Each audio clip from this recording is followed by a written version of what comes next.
A quiet mind. Before the storm, Yamamoto's night at sea. Breathe in slowly and out. Now imagine that you are drifting through time. The world around you begins to shimmer and fade until you find yourself standing on the calm deck of a great ship. It is the summer of 1942.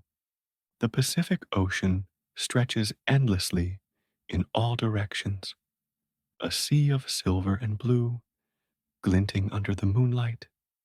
You hear the quiet hum of engines far below and the slow, rhythmic pulse of the waves. You are aboard the Yamato, the pride of the Imperial Japanese Navy, and there, standing near the rail, hands clasped gently behind his back, is Admiral Isoroku Yamamoto. His face is calm, his eyes thoughtful, his expression softened by the silver glow of the moon. He listens, not to the noise of war, but to the sea, to the wind brushing gently against the steel of his ship, and perhaps to his own thoughts. He knows what is coming. In a few short days, his fleet will move toward Midway Island. The air will roar with engines, and the calm ocean before him will turn into chaos. But tonight is quiet. Tonight, he plans.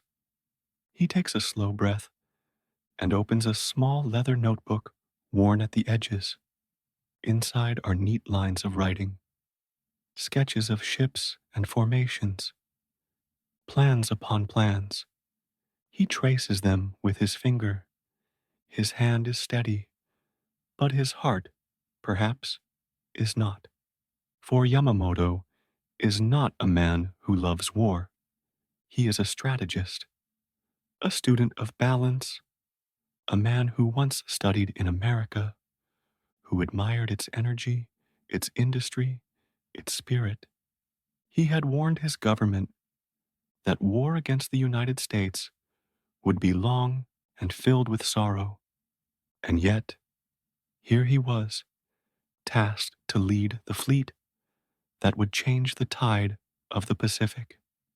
The moon glides higher, the sea whispers against the hull. He turns his gaze westward, toward the invisible horizon where Midway lies waiting.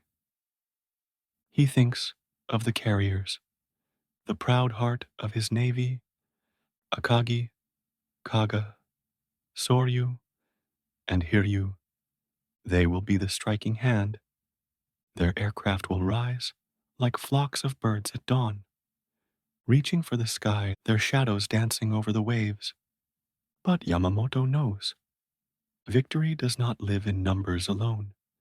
It lives in timing, in patience, in the quiet, hidden rhythm of opportunity. He moves to his map table. A lantern glows softly, its flame steady despite the ocean's breath.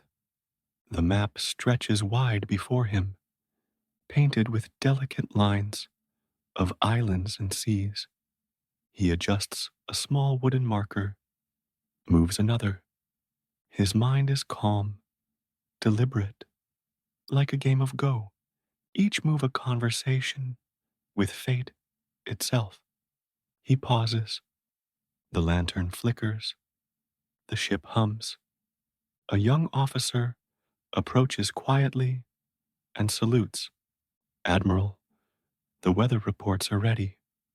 Yamamoto nods, gently takes the papers and scans them without a word. The winds will favor the east. Clear skies, calm seas. He gives a small nod, not of triumph, but of understanding. He dismisses the officer with a soft thank you and returns his gaze to the stars. He wonders, for a moment, if the men sleeping below decks dream of home. He imagines their villages, small lights flickering against dark mountains. He imagines wives, children, waiting under the same stars that now shine above him. He closes his eyes. The ocean murmurs softly. The lantern crackles once, then steadies again. In the quiet of the night, Yamamoto whispers to himself, so softly the sea might have been the only one to hear. In war, there are no winners, only survivors.